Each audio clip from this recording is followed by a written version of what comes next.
আসসালামু আলাইকুম। আজকে যে ভিডিওটি দেখব, এই ভিডিওটির বিষয় হচ্ছে শীতের সময় মহিলারা ফরজ গোসলের ভয়তে স্বামীর কাছে থাকতে চায় না। এটি সমাধানটা কি? আসলে কোরআন হাদিসে কি বলা হয়েছে? চলুন তাহলে ভিডিওটি দেখে আসি। এক বোন প্রশ্ন করেছেন, হুজুর শীতের রাতে ফরজ গোসলের ভয়ে আমি আমার স্বামীকে আমার সাথে থাকতে দেই না, এখন কি আমার গুনাহ হবে বা এখন করণীয় কি? খুব জটিল একটা প্রশ্ন।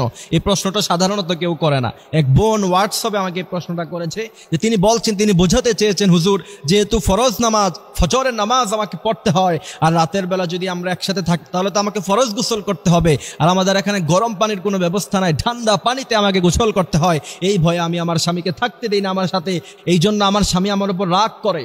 এখন এটার করণীয় কি? আমি কি আমার স্বামীর হক নষ্ট করেছি কিনা? এটা একটা প্রশ্ন। গোটা জাতির উদ্দেশ্যে সেই উত্তর আমরা দিয়ে দিচ্ছি।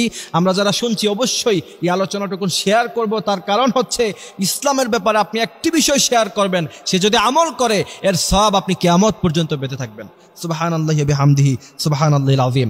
এইখানে এই প্রশ্নের উত্তর দেওয়ার আগে স্বামীর মর্যাদা সম্পর্কে আমাকে বলতে হবে। বিশ্বনবী সাল্লাল্লাহু আলাইহি সাল্লাম বলছেন, তোমাদের মধ্যে তোমাদের স্বামীদের মর্যাদা এত আকাশচুম্বী, যদি পৃথিবীতে আল্লাহ ব্যতীত অন্য কাউকে সেজদা দেওয়ার অথরিটি অনুমতি থাকতো, তাহলে আমি গোটা পৃথিবীর সমস্ত মেয়ে লোকদেরকে বলতাম, তোমরা তোমাদের স্বামীর পায়ে সিজদায় লুটিয়ে পড়ো। এ হচ্ছে স্বামীর মর্যাদা।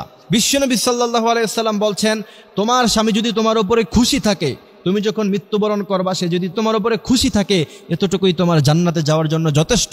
আর সে যদি তোমার উপরে নারাজ থাকে, এতটুকুই তোমার জন্য জাহান্নামে যাওয়ার জন্য যথেষ্ট।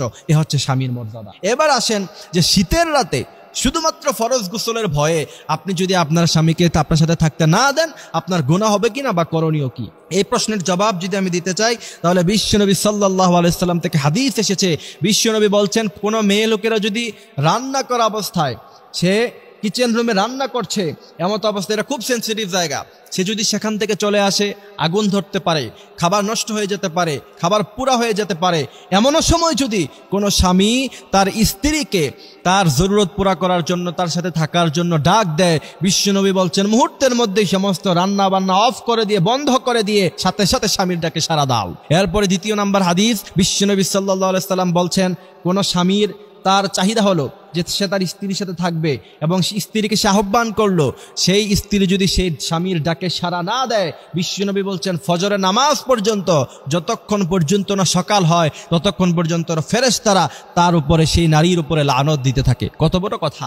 এই জন্য এই হাদিসগুলি থেকে বোঝা যায়, অবশ্যই শীতের, এই প্রচন্ড শীতের সময় যখন শৈত্যপ্রবাহ হয়, ওই সময় যদি আপনার স্বামী আপনার সাথে থাকতে চায়, অবশ্যই আপনি তাকে সঙ্গ দিতে হবে, আপনি অবশ্যই তার সাথে থাকতে হবে, তাকে সময় দিতে হবে।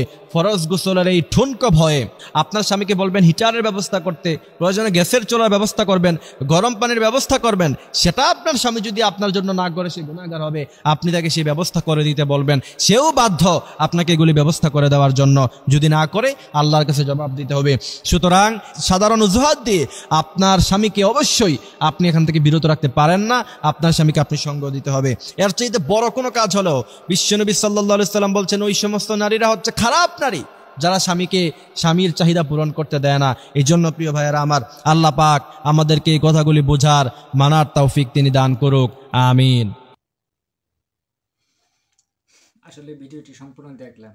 বিষয়টি হচ্ছে, ভিডিও থেকে যেটি শিখতে পারলাম যে স্ত্রী যদি রান্নার কাজে ব্যস্ত থাকে, যেমন চুলার উপরে যদিও কড়াই দিয়ে রান্না করতে থাকে, তখনও যদি স্বামী ডাকে, তাহলে তার কাছে ডাকা সাড়া দেওয়ার জন্য আসতে হবে।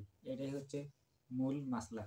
আপনারা ভিডিওটি শেয়ার করুন এবং সাবস্ক্রাইব করতে ভুলবেন না। এ ধরনের ভিডিও পেয়ে যাবেন প্রতিনিয়ত। থ্যাংক ইউ, ধন্যবাদ।